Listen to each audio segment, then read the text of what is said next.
Hi to all my friends out there. It's Miss Cole from LOC. I hope you guys are staying warm on these blustery days we've been having on and off, and that you've been getting in some good reading time, some good learning time, and having some fun as well.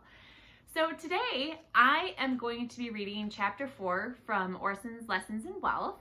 Last week we left off where Captain Harrison and Orson were leaving Daisy's vault and learned all about saving their money and keeping their money safe. Today's chapter is they're going to visit Eggman Jeff and learn all about investing.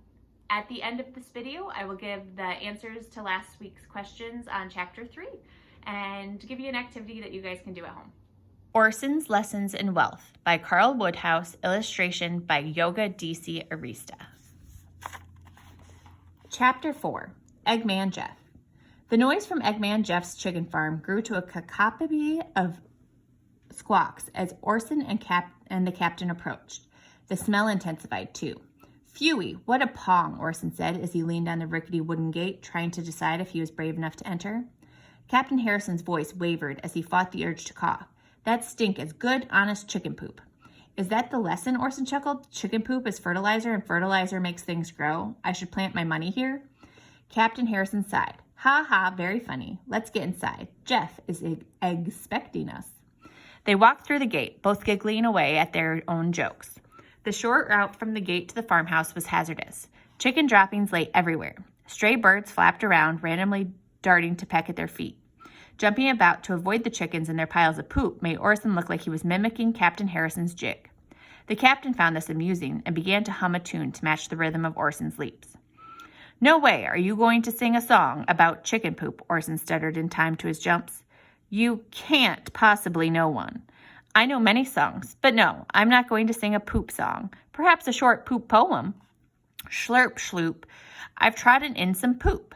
My shoe is dirty. Now I'm hopping. I'm so unlucky, and my foot is mucky from treading in a smelly chicken dropping."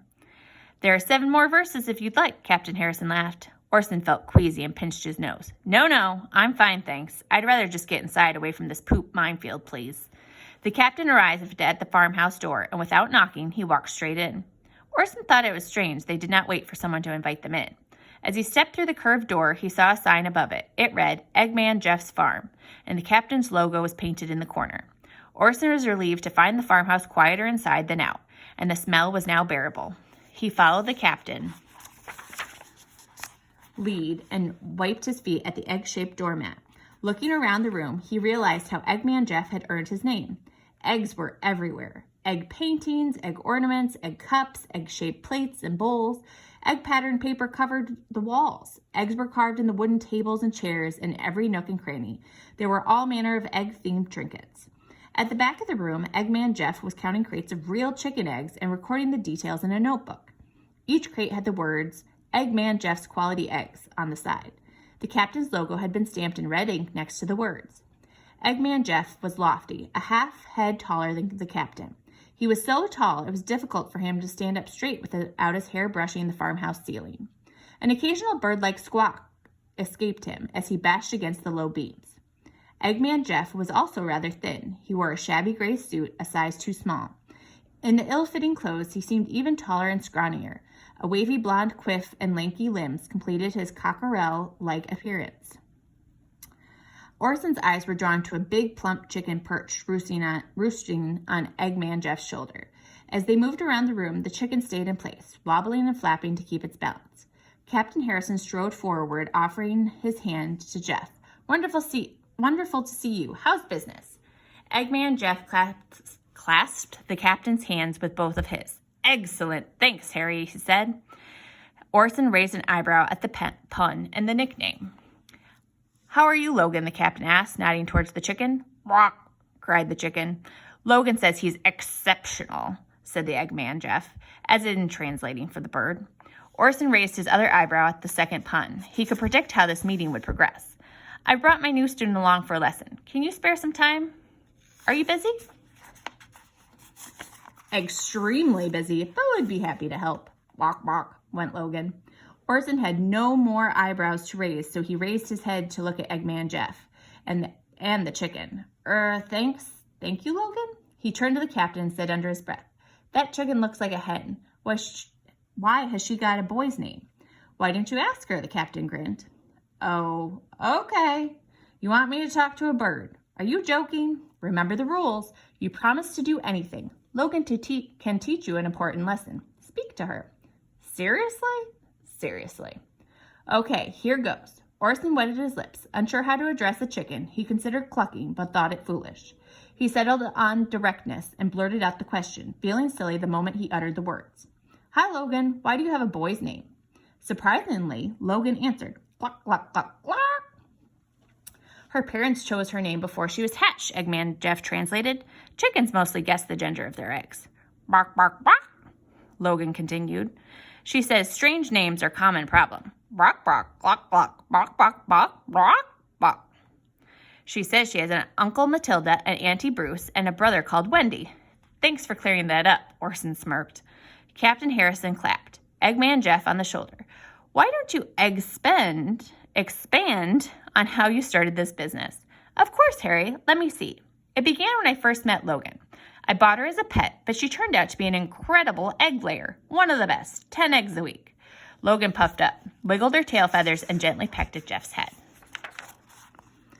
Yes, you were amazing, Jeff smiled at Logan, his eyes misty with affection. We decided to go into business together. She laid eggs, I ate one, and we sold the rest. We were happy, but made little money. Tell him what happened next, prompted Captain Harrison. What? Logan turned her head and glowered. She says, yes, we'll get to that in a bit. Anyhow, Harry came here to buy some eggs. He said he wanted 20. 20, I said. Poor Logan, you must be mad, I told him. I said we only had 9. 20 indeed. And then, Captain Harrison interrupted once more, warned Logan. She says, hold your horses, Harry, and let me tell the story. A bird can't think with all this interruption. Eggman Jeff stroked Logan on the head, and she calmed down and nestled into the crook of his neck. Harry made us an immediate proposition. He said our little enterprise had potential. It could grow into a profitable company with some investment. He offered to buy the business and invest. I proposed a barn and a rooster, said the captain. Bark, bark. That's right. It's madness, you told him. Just us and a rooster rattling about in a drafty barn. Much too big for us, we said. But Harry said it was necessary for growth. Bark. Yeah, he said we could manage the farm, and for every 10 eggs Logan laid, we should hatch 1 and sell 9. The hatched hens would eventually start laying, too. The captain remembered his clever idea and smiled. Bark, bark, said Logan, before the captain had a chance to interrupt. Eggman Jeff continued. So we did the same for all new hens. We hatched 10% of their eggs, too, until we had enough chickens to fill the barn. Captain Harrison bristled with pride. I now have a thriving egg business. The income pays Jeff and Logan's wages, buys food for the chickens, and makes a healthy profit. We created an asset. Doesn't that mean they do the hard work while you make the money, Orson said. Not exactly. I showed Jeff how to make his money work for him, too. Yes, said Jeff. Harry gave us part of the business, a share in it. Now when the farm makes money, we make money, too. We are saving it up in Daisy's vault. We intend to buy a piece of the farmland. We'll rent it to create our own asset. Cluck, cluck, cluck, cluck, cluck. Logan says, this is called passive income. The land will pay us without us working the new farm for wages. Brock, brock. We'll be able to sit back, relax, and spend the day eating cabbage soup and singing songs.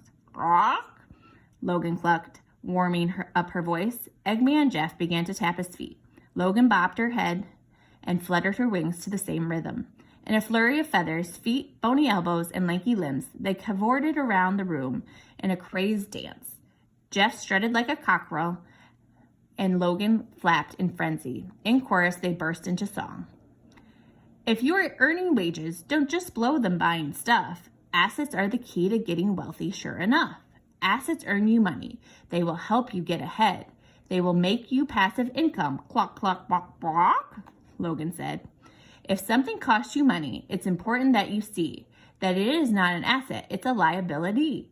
Your income from your assets can exceed the cash you spend. What? Said Chicken Logan. Sage advice, my feathered friend. An example of an asset, if this farm you're standing on, any extra profit goes to Captain Harrison. He doesn't waste his income, for that would be absurd. Instead, he reinvests it. Cluck, cluck, cluck, cluck, said the bird. Don't purchase liabilities, keep your expenses low. Then you can buy more assets to help your fortune grow. This point is so important, I shall say it once again. Spend your income buying assets. Cluck, cluck, bawk, bawk, bawk, said the hen. So now your song is ended. The lesson has been learned. If you invest in assets, passive income can be earned. If you're barely making ends meet, assets help you get unstuck, and your future can be wealthy. Bawk, said Logan. Cluck, cluck, cluck. Extremely entertaining, Captain Harrison said, giving hearty applause. Educational, too. Avoid liabilities, spend less than you earn, and with the spare money, buy assets to generate wealth. How much do you spend buying assets? Orson asked. 10% of my income. Hold on, 10% again? So 1/10 of your treasure chest will purchase assets and another in Daisy's vault, earning interest. Exactly. Can we stop the egg puns now, please? I'm finding them excruciatingly tiresome. Orson and Eggman Jeff chuckled at the joke. They had not tired of puns yet. What other asset types are there? I can't afford a farm. Well, you know about business such as this one, and shares like Jeff owns in this farm. Property can be an asset too. It generates income. The land Logan and I plan to buy is a good example, said Eggman Jeff. Oh yes, and don't forget commodities, Captain Harrison continued. Commodities? Commodities. Materials such as gold or oil and products like coffee and sugar. Things people want to buy. What do you do with them? Trade them. They can go up and down in price. Buy at a low price and sell at a high price, and you make money. I love the sound of that. Orson's hands rubbed together. Images of gold, jewels, and strangely, cabbages flashed in his mind. That's the main reason I still travel on my trading ship. I could retire tomorrow, but I still get a thrill from sailing the seas to trade. I love to discover superb deals. Walk, walk. One more thing, Eggman Jeff translated. Logan says to make sure you are exercising proper asset allocation. She said that with just a buck and a clock. Buck and a clock? No, it's balk and a cluck. Do you speak chicken? Clearly not. Walk. This is getting silly. Stop teasing him, Jeff, said Captain Harrison. Logan is reminding you of Daisy's lesson. Don't put all your cabbages in one basket. But what new information have you picked up here? Orson was confident he knew the answer. Avoid liabilities, spend less than I earn, and buy assets with the difference. Perfect, said the captain. Exemplary explanation. Orson groaned. And that's the end of chapter 4 for today. The next chapter is chapter 5, The Amazing Cabbage of Destiny. So at the end of every chapter, I like to share one of my favorite things. And in chapter 4, for me, it was the chicken. I really thought Logan was a funny chicken and how he talked. And I enjoyed making the chicken noises for you guys. But something I really did enjoy was learning about investment and how to pull apart your money and not leave it all in one place and purchase assets with it. And there's passive income, and then there's purchasing of assets to grow your money in ways that'll be faster than putting it in a savings account. So I think that's something really awesome to learn. So the answers for last week's question from chapter 3 are the following. The first question was, who is the keeper of the vault? And the answer is Daisy. The second question is, what is the nickname that Captain Harrison uses for Orson? And the answer is Matey Boots. Third, what will your wealth do for you if you leave it in Daisy's vault? And the answer is, it'll work for you and you'll earn a coin or two. And that's all about interest when you put money in a savings account. So if you open an account with a credit union or a bank, they're going to pay you interest on the money that you keep in your savings account. Question number 4 was, Daisy talks about diversification. What does that mean, and what vegetable does she use to give an example for it? Diversification means don't put all your money in one place. It means spread it out, put it in different places, invest it, put it in a savings account. Just like in chapter 4, they talked about diversifying and buying farms and buying other businesses. So as an adult, you can do that, and there's other ways you can do it as a kid too. The vegetable she used for her example was a cabbage. So that was the cabbage. And question number 5, where are Orson and Captain Harrison headed next? And now that we've read chapter 4, we should all know that, and it's to see Eggman Jeff. I hope you guys had fun reading this chapter and really enjoyed what we learned about diversification and investment. And I hope you guys tune in next time for chapter 5. Have a great week, and I'll talk to you next time.